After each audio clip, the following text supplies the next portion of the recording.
आज हम बात करेंगे एक ऐसी चॉकलेट की जो सिर्फ चॉकलेट नहीं है, एक इमोशन जिसे हर भारतीय ने कभी न कभी गिफ्ट किया है, जिसने फेस्टिवल, लव, फ्रेंडशिप सबको कनेक्ट किया है। This is the story of Cadbury dairy milk, India's sweetest success story. Cadbury जो है ओरिजिनली एक ब्रिटिश कंपनी जो कि 1824 में स्टार्ट हुआ है, लेकिन भारत में इसकी एंट्री हुई 1948 में, ठीक इंडिपेंडेंस के एक साल के बाद। शुरुआत में चॉकलेट की अगर बात करेंगे, इंडिया में chocolate used to be a luxury, सिर्फ एलीट क्लास के लोग कंज्यूम करते थे, एक स्टेटस सिंबल था। बाद में धीरे धीरे आप देख रहे हैं कि हर एक बच्चे के हाथ में, हर एक यंग के हाथ में, और मैं बोलूं कि सभी लोगों के हाथ में चॉकलेट है, तो ये बात कोई गलत नहीं होगा। आखिर इतनी बड़ी क्रांति कैसे आई?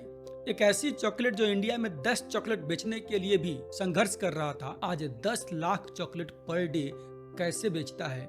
आइए बात करते हैं कैडबरी के बारे में, और हम सबसे बड़ी बात जानेंगे कि इससे हम और क्या क्या अपने बिजनेस में, अपने एनजीओ में, अपने लाइफ में क्या क्या सीख सकते हैं, वो भी हम आगे लास्ट में बात करेंगे। इनिशियल चैलेंजेस की बात करेंगे तो हर बिजनेस में, हर एनजीओ में इनिशियली चैलेंजेस आता है, और कैडबरी भी इससे कोई अलग नहीं रहा। कैडबरी जब इंडिया में एंट्री किया तो कैडबरी को भी बहुत सारे चैलेंजेस का सामना करना पड़ा था।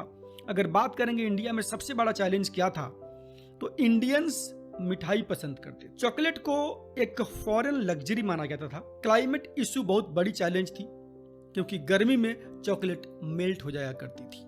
तो big question was how to make chocolate part of Indian culture, और यहां से शुरू होता है turning point, game changer strategy by Cadbury. Cadbury ने एक मास्टर स्ट्रोक किया। उन्होंने चॉकलेट को रिपोजिशन किया, चॉकलेट फॉर किड्स से chocolate for everyone, and then came iconic campaigns, कुछ मीठा हो जाए, फेस्टिवल मतलब dairy milk, weddings dairy milk चाहिए, क्रिकेट सेलिब्रेशंस डेयरी मिल्क चाहिए, रिश्तों में कुछ मिठास चाहिए, डेयरी मिल्क हो जाए। उन्होंने चॉकलेट को इंडियन इमोशन से जोड़ दिया। ऐसा नहीं है कि जैसे हर बिजनेस में क्राइसिस आता है, हर बिजनेस में उसके कंपटीटर्स आते हैं, तो कैडबरी भी इससे कोई अलग नहीं रहा। अगर अब बात करेंगे तो कैडबरी का जो बिल्कुल पैरेलल जो कंपटीटर है वो है नेस्ले। और नेस्ले ने जब कैडबरी का 5 रुपीज का चॉकलेट पूरा मार्केट पकड़ चुका था, तो नेस्ले ने लॉन्च किया मंच 5 रुपए का, और मंच ने कैडबरी को बहुत पीछे छोड़ दिया। उसके पीछे कारण क्या था कि कैडबरी की जो 5 रुपए की चॉकलेट थी वो छोटी थी और मंच थोड़ा लंबा था। और जब भारत के लोगों का जो मेंटालिटी है, उन्होंने देखना शुरू किया कि 5 रुपए में जो बड़ा मिल रहा है तो मैं बड़ा चॉकलेट क्यों ना लूं, और इसलिए लोगों ने मंच खरीदना शुरू किया और कैडबरी की सेल डाउन होनी शुरू हो गई। इस चैलेंज से, कंपटीटर के इस एक्शन से कैडबरी वहां पर रुकता नहीं है।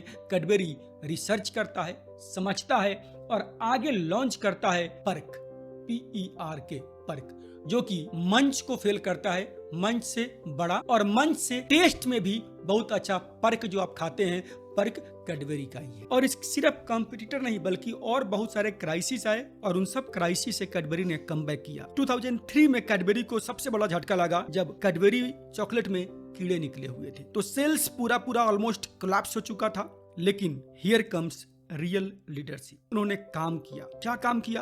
पैकेजिंग चेंज की, अमिताभ बच्चन जी को एज अ ब्रांड एम्बेसडर बनाया और ट्रस्ट कैंपेन लॉन्च किया, and guess what, they didn't just recover, they become stronger and stronger, and now today the Cadbury is market leader।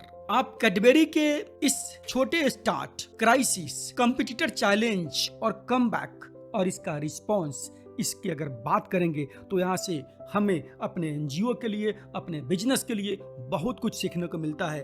और ये सारे जो सक्सेस स्टोरी है कैडबरी का, इससे 5 पावरफुल लेसन्स जो हम ले सकते हैं। नंबर 1, प्रोडक्ट से ज्यादा ब्रांडिंग इंपॉर्टेंट है, जो दिखता है वो बिकता है। सेकंड, लोकल कल्चर समझो तभी स्केल अप कर पाओगे। कैडबरी ने लोकल कल्चर को समझा, लोकल लोगों के इमोशन से चीजों को जोड़ा और तब आगे बढ़ पाया। लेसन नंबर 3, क्राइसिस आएगा लेकिन रिस्पॉन्स डिफाइंस द सक्सेस। अगर उसका क्राइसिस का आप रिस्पॉन्स सही तरीके से करते हैं तो आप कमबैक करते हैं, आप आगे बढ़ते हैं। Lesson number 4, emotional marketing beats logical marketing. जो यहाँ पर कैडबरी ने जो मार्केटिंग स्ट्रेटेजी अपनाया, दैट वाज इमोशनल स्ट्रेटेजी, लोगों के इमोशन से कनेक्ट करने का। रिश्ते में मिठास मतलब कैडबरी चाहिए, शादी है कैडबरी चाहिए।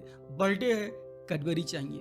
गर्लफ्रेंड्स को प्रपोज करना है, क्या चाहिए? कैडबरी चाहिए। और ऑलमोस्ट अगर बात करेंगे आप भारत में, तो वैलेंटाइन डे पे कैडबरी एक फैशन बन करके आ गया। Lesson number 5, trust is the biggest asset in business. So dairy milk didn't sell chocolate, they sold emotions, भाव। अगर एक फॉरेन ब्रांड इंडिया में आकर के इंडियन कल्चर को समझ करके 5 रुपए के चॉकलेट से करोड़ों दिल जीत सकता है, तो आपकी एनजीओ, आपका बिजनेस क्यों नहीं कर सकता?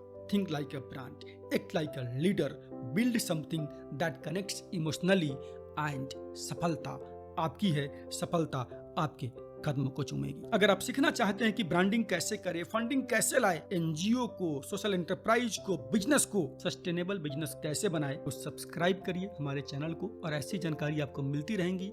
और हर महीने हम लोग भारत में कहीं ना कहीं एनजीओ गुरु का सेमिनार होता है।